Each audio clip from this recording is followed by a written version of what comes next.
We're gonna jump right into today's video, and if you haven't watched the last video already, we talked about the top 5 things I absolutely could not stand, absolutely hated about this 2014 Mustang that is right behind me. In today's video, we're gonna be talking about the top 5 things I absolutely love about this car. As I mentioned in the previous video, and I'm gonna compare it to this one as well, these are the top 5 things that me personally, loves about this car after driving it for 5 straight years. I drive this thing literally every single day. This is my daily driver, and I understand not every single part on this car is gonna be perfect, nor is it gonna be to the best of its ability. Now, I'm not only going off of the things that I've added to the car and things I previously experienced with the car before I added those mods on it as well. I understand there's gonna be a lot of similarities and differences between my build and your build, but I hope you guys can all enjoy this video and agree or disagree based off what I'm going to be telling you guys right now. And if you guys stick to the very end of this video, and I mean the very end, we're gonna have a bonus feature that I added to the top 5 lists of things I love on this car. And enough of me flapping my lips, let's jump right into today's video. To give you guys a brief heads up on how this is gonna roll, what I'm gonna be doing is I'm not gonna be listing anything from like 1 through 5 to be the best, like 1 being the best, 5th being the worst, or 5th being the best and 1st being the worst.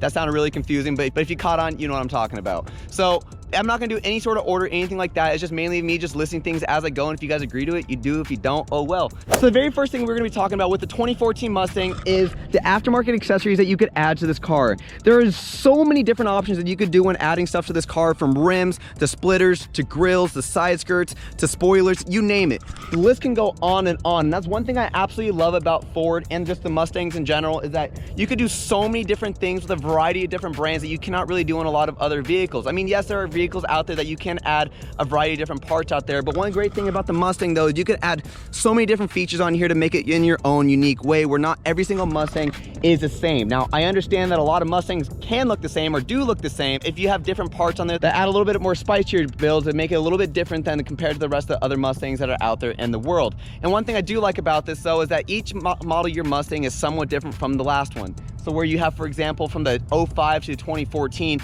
they slowly upgrade it as they win. Obviously, that's what they're gonna do if you're gonna be modernizing a car as time goes on. And one of the great thing about this is that the Mustang S550 is even different from compared to the S197. That's one great thing I do love about this, is that it's not every Mustang is gonna look exactly the same. But this is definitely my favorite model year Mustang. And other aftermarket accessories we can even talk about as well, not even including the outside of the car, but we can even talk about the inside of the car as well, is the fact that you could really make the interior of this car really beautiful. And honestly, you can do a lot of great things into this. And if you guys know what an OEM Mustang looks like on the inside, it's very plasticky, boring, cheap, and looks like just very basic, boring technology that you wouldn't want in a modern day vehicle. But one great thing about this car is that you can add a lot of great bits on here, like a touchscreen radio or even carbon fiber bits as well, and other little accessories that may flow your boat. I don't even know, I do have a V6 Mustang, and this isn't anything in particular like a 5.0, but if you want to add a little bit of salt and pepper and a little bit of seasoning to whatever food that you're making and make it have a little bit more flavor, this is exactly what this is like. Act like this is your food and you're adding a little bit of seasoning to it to make it to the best of your liking. And if you add a little bit too much, you will know a bit like, all right, I need to take this off, or I need to dial it down on the seasoning.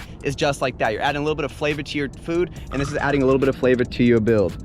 But going forward with all the aftermarket accessories that you could add to this car, the opportunities seem endless, and I'd recommend to anybody who has a 2014 Mustang to really look into the aftermarket accessories that you could buy for this amazing car, because honest to God, it's a very affordable car, a sports car you could say, that you can literally add anything you want to make it to the best of your liking. Second thing I absolutely love about this car, and I feel like it's the most underrated mod that you can get for the 2014 Mustang, or just even every Mustang in general. Every time I'm driving on the road, in a parking space, at a car show, at a car meet, you name it, I am always looking for this, and it is suspension upgrades on the car. Suspension upgrades make a huge difference on how this car handles and performs. Honestly, I feel like, again, it is so underrated. I used to feel that way, where I'm like, man, you can't see any of the suspension parts on the car. Is it really gonna make a difference in handling? I'd rather go for power to have more fun with it, because I can put my foot on the gas and really like rip it down the road.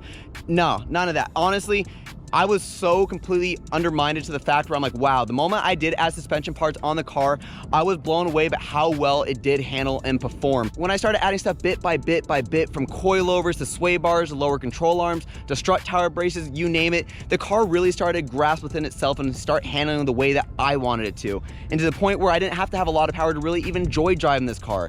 Because honestly, I used to always think, well, power is the way to go. You need to have fun with it. If you have a lot of power and you don't have the suspension upgrades to back it up, the car is really pointless to even drive around because you're not going to have as much fun in it, and it's not even going to really be able to plant that traction to the ground to be able to get where you want to go, or even punch it whenever you feel like it. Like without having to worry about wrapping that shit around a tree and looking like a banana. And that's the last thing I want to see any of you guys do. So if you guys do have a lot of power in your car or don't have any power in your car at all like this one does, then I would highly recommend getting suspension mods because it really made a huge difference on how this car handles and performs, as I keep saying over and over again.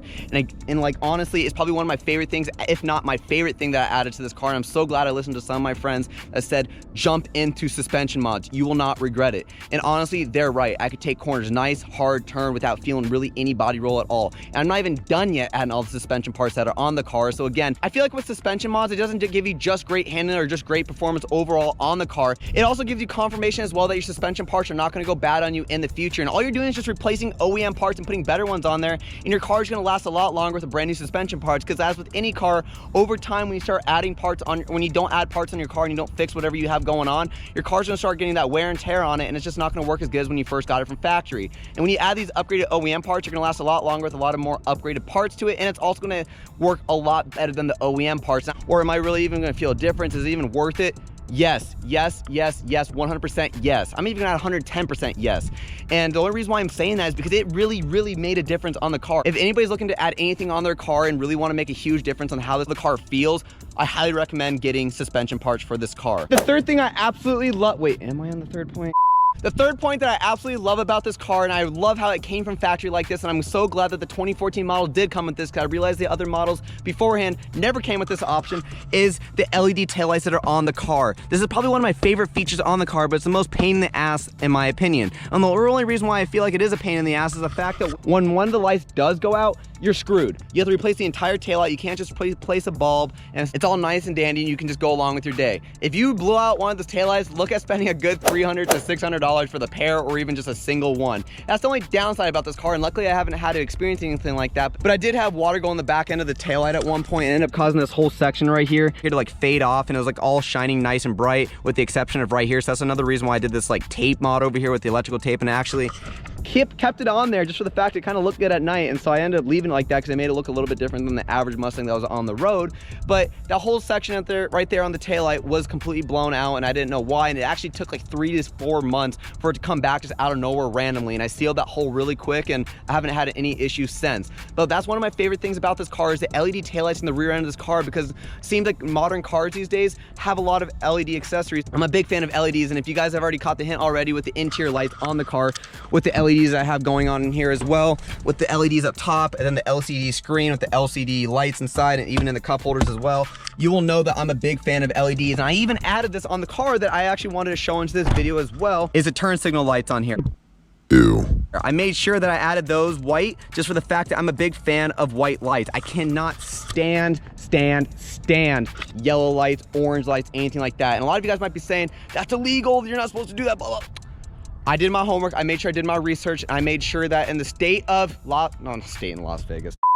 The state of Nevada is the fact that you can add white lights on your car. You can only have amber or you can have white, and that's exactly what I did, and I feel like it really makes the car look a lot more luxurious than it really is. And the fourth thing I absolutely love about this 2014 Mustang is the fact that it has a lot of aggression from factory. Just kidding, no, it looks like a big bean from factory. But if you really look into the small little details on this car and the overall picture, is the fact that it has a lot of great body lines, from the small little cowl hood and how the fenders kind of flare out just a little bit to where it looks a little wide and doesn't look too insane, but just enough to where it kind of gives you that wide little angle effect, and as well as also the sharp body lines over on the front fender as well, in my opinion, where this just looks very smooth. It doesn't round out. It has it where it's like flat here, then just concave straight down. And you go to the side of the car from the fender, where you start seeing the body lines up top that go all the way across the whole side of the car, as well as the whole side of the bottom of the car, and it just goes on and on and on from there. And that's one thing I love about Ford, is they added all these crazy unique body lines to the car. When you start adding those aftermarket accessories like I was telling you guys earlier, it really pops out the car even more than it really is now. And to the last owner who had this car, and they took very good care of it, they also added a lot of great aggressive mods to this as well, like a very good nice scratch right here, as well as this very deep bumper chip in here as well that looks great to anybody who goes to car shows, and they could recognize that is very unique. So I give them a lot of props about that. Not really, I really cannot stand whoever did that, so I got to replace this bumper at some point in the future, and I promise I didn't do that. When I got this car, there was a lot of chips and cracks, and I was just like, ugh. But another great mod that I forgot that they also added as well, if you're really interested, they also added a chip in the window. It was great, right? And I never replaced that. There's a lot of things that need to be replaced on this car, but again, it is a daily driver, so I'm just kind of going with what I got. Even moving to the rear end of the car as well, there's a lot of hidden body lines as well to make it look a little bit aggressive, where you start looking at it and you're like, oh, well, I didn't even really know it had that. And there's a lot of things to play with throughout the rest of this car, where there's a lot of spots in there where you can make it look even more aggressive from factory than it came. And there's also as well, like, if you start looking at this up top, where it has this like little own, I wouldn't call it a wide body, but it definitely looks like it has a little bit of flair to it, just because it has this little flat piece across this rear quarter panel, where it definitely looks really, really good in my opinion. And if it was just going flat straight down, I don't know how much I would really like it, but it gives it that little bit more flair in the rear end if you wanted to add possibly a bigger tire in the rear. And the fifth thing I absolutely love about this car as well is the fact that it is super easy to work on. Anybody who has worked on a Mustang before will know this car is really, really easy, and it doesn't really take much elbow grease to really get what you want on it. If you go on YouTube or even just go on my channel and see some of the things I've added to the car, what other people have added to their cars, it's just very simple and self-explanatory to really work on this car, especially on the rear end or even the motor. And if you have a 5.0, I haven't really worked on a 5.0 before. Actually, I've never really worked on a 5.0 before, but I've looked on the inside of those engine bays and they're very cluttered. Over on the 3.7 liter Mustang though, on the other hand, it has a lot of room in the engine bay where you can really reach your hand in there, with the exception of the headers. If you haven't watched that video I have already, is the header video that I'm going to put up right in the link right in this video right now. And that was a pain in the ass. That took a lot of time, but that was really the only exception for me, and I haven't really done a lot of crazy big mods on here. But for the fact of the overall picture, for somebody who needs to maintenance their car or wants to add a little bit of mods here and there throughout the rest of the car, this is a very, very easy car to work with, compared if you had, like, I don't even know what cars, a luxury car. Let's just put it out there, a luxury car. You had like a Mercedes or a BMW or like a Volkswagen, oh God, Volkswagen. And just those cars are a lot more harder to work on because it just takes a lot more shit taken apart and this and that. It's a mess. With this car, you can just do a lot more, and it's just very quick, very self-explanatory. And if you can't figure out something, it's very easy to find out online who has done something. And it's probably one of my favorite things about this car is that it's just very easy to work on. That's probably one of the reasons why I want to keep it for as long as I possibly can. For those of you guys that stayed this far into the video to watch the bonus feature, I do want to say thank you very much. And right now we're going to be talking about the bonus feature I absolutely love about this car. And it's the fact that it is the interior. And a lot of you guys might be saying, well, in your last video, why would you say that the interior is one of the things you absolutely love about this car if you said that you absolutely hate it? It's a love-hate type thing. And the thing is though, with the exception of all the plastic bullshit that they added on here that's been all covered up to make it look exceptionally nice, but overall this car has a lot of room in here. I love the room that this car comes, because on the outside of the car it looks pretty wide, but also you think about it too, it is a sports car with 2 doors. So you start thinking to yourself, I'm like, well, it must not have a lot of room if it has 2 doors. Well, you're wrong about that, depending on, you know, whatever circumstance that you're in. But overall, like, for me personally, this car has enough room to where I feel comfortable driving around every day, and I don't need any more room than that. I personally like driving a car that's a little bit more tight and compact, but it gives me enough room where I can spread my legs if need be. But like, even the passenger has a lot of room over here to spread their legs out if they need to. And also for me, just driving as well, I can move the seat back and forth if need be, if I need to look over the steering wheel if I need to, and also lower it down if I just need to see the gauges. One thing I don't like about this though is the speedometer is on the left side and the RPM gauge is on the right side, because whenever I'm looking at the speedometer, I'm going like 2 or 3, 4 miles an hour more than I usually am, because of the angle of how my perspective is when I'm looking at the speedometer. But other than that, like, overall, I've even had people rode with me to California, for example, in the back seat, and they've told me that the back seats are very comfortable, and I'm like, how the hell are these even comfortable? I've sat back there very, very few times, and the couple times I have, I'm like, damn, I wish these back seats were in the front seat because they're that comfortable. And the reason why is probably because there's this cushion in them that keeps your legs nice and tight, as well as also on the other side too, so you stay nice and compact and you're not moving around like crazy inside the car. And you're just staying in one place nice and tight, and you can just stay relaxed and do whatever you need to. And also too, when you're taking corners nice and hard with all the suspension mods I was telling you guys earlier, it's nice to have something in the rear end where they can just sit tight, nice and relaxed without having to worry about sliding and bouncing around all over the car as well. But to wrap everything up, I do want to say thank you guys all so much for watching today's video, and I hope you guys all really enjoyed this video. Please leave a like and a comment down below, and if you haven't already, please subscribe to the channel. Oh, I just spit everywhere. We're gonna have a lot more content coming out here in the future, and I really hope that I can see you guys around. So thank you guys all so much for watching today's video, and I'll see you guys in the next one.